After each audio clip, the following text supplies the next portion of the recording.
ఈరోజు మన వార్డులో చేస్తున్నాం. మరి మన వార్డులో గతంలోనే ప్రతి గడప కూడా తిరిగినాం, ప్రతి ఒక్క ఇల్లు తిరిగి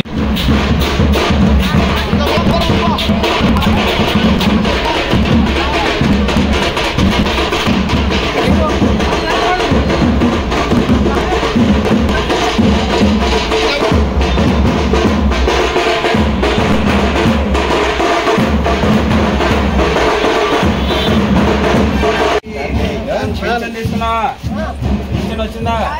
ఎందుకు రాలే? చంద్రబాబు నాయుడు ఇయ్యొద్దు అన్నాడంట.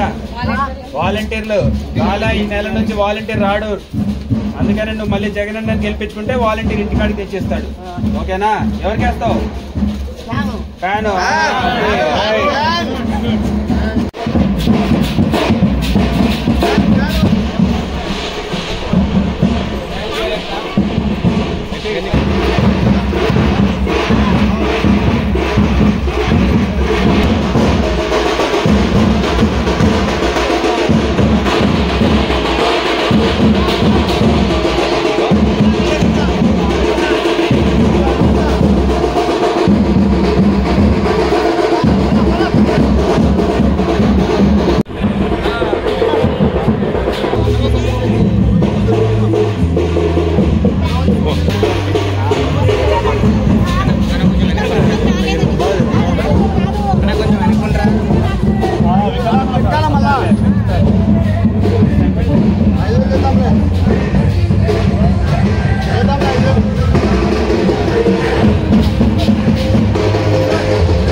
స్వాతంత్రిక ఎన్నికలకి సంబంధించినటువంటి ప్రచార కార్యక్రమాన్ని నంద్యాల నియోజకవర్గంలో ఈరోజు విశ్వనగర్ అలాగే నూనెపల్లెలో చేపట్టడం జరిగింది. రోజు పొద్దునపూట టౌన్లోని వార్డులు, సాయంత్రం పూట పల్లెటూర్లు తిరగడం అనేది గతం నుంచి మా ఆనవాయితీగా వస్తుంది. మరి ఈరోజు ఈ 2 వార్డులలో కూడా ప్రజలు మాపై చూపించినటువంటి ప్రేమానురాగాలు, ఆప్యాయతకి నిజంగా మేము ధన్యవాదాలు తెలియజేసుకుంటున్నా. ఎందుకంటే ఈ ఎండలు విపరీతంగా ఉన్నాయి. దాదాపు 42-43 డిగ్రీస్ ఈరోజు ఎండలు ఉష్ణోగ్రతలు నమోదవుతున్నాయి. అయినా సరే మనం ఎలక్షన్ క్యాంపెయిన్కి వస్తున్నాము అని వెంటనే అందరూ కూడా వచ్చి మనతో పాటు వారందరూ కూడా నడవడం అనేది నిజంగా మేము చాలా రుణపడి ఉన్నాం. నంద్యాల నియోజకవర్గ ప్రజలు సొంత బిడ్డలాగా ఆశీర్వదించి గతంలో 35,000 మెజార్టీ ఇచ్చి అసెంబ్లీకి పంపించినారు. మరి వారి నమ్మకాన్ని నిజం చేస్తూ కరోనా సమయంలో కావచ్చు, లేకపోతే తర్వాతి కాలంలో నంద్యాలలో జరిగినటువంటి అభివృద్ధి కార్యక్రమాలన్నీ కూడా వారికి వివరించడం జరిగింది. మనకి 3 సంవత్సరాల కాలము పరిపాలనలోనే ఎన్నో అభివృద్ధి కార్యక్రమాలు చేశాం. జిల్లాను చేశాం, మెడికల్ కాలేజ్ తీసుకొచ్చాం, ITI కాలేజ్ తీసుకొచ్చాం, జూనియర్ కళాశాలలు నిర్మించాం, నాడు నేడు స్కూళ్ళు తయారు చేసాం, రైతు భరోసా కేంద్రాలు, హెల్త్ సెంటర్లు, తర్వాత మిల్క్ సెంటర్లు, తర్వాత సచివాలయాలు, ఇలా కాకుండా అర్బన్ హెల్త్ సెంటర్లు, పార్కులు, ఈ రకంగా ఎన్నో రకాలైనటువంటి అభివృద్ధి కార్యక్రమాలు మన నంద్యాల నియోజకవర్గంలో చేపట్టడం ప్రజలందరూ కూడా గమనించినారు. ఇవి చేపట్టడమే కాకుండా గడప గడపకి ప్రతి ఇల్లు తిరిగినటువంటి పరిస్థితి ఈరోజు వైఎస్ఆర్సీపీ నాయకులది. నిజంగా ముఖ్యమంత్రి గారు చేసినటువంటి సంక్షేమ పరిపాలన, అభివృద్ధి పరిపాలన ప్రజలందరూ కూడా చాలా సంతోషం వ్యక్తం చేస్తున్నారు. ఈరోజు మేమే కాదు, ముఖ్యమంత్రి గారి పర్యటన చూస్తేనే మీకు రానున్న ఎన్నికల్లో ఎవరు విజయం సాధించబోతున్నారు అనేది చాలా స్పష్టంగా కనపడుతోంది. ఎందుకంటే ముఖ్యమంత్రి గారు బస్సు యాత్ర చేస్తుంటే బస్సు వెనకాల అర్ధరాత్రి లేదు, పొద్దున్న లేదు, ఎప్పుడు చూసినా సరే జనాలు విపరీతంగా ఉన్నటువంటి పరిస్థితి. మరి రానున్న ఎన్నికల్లో తప్పకుండా వైఎస్ఆర్సీపీ జెండా ఎగిరేయడం ఖాయం.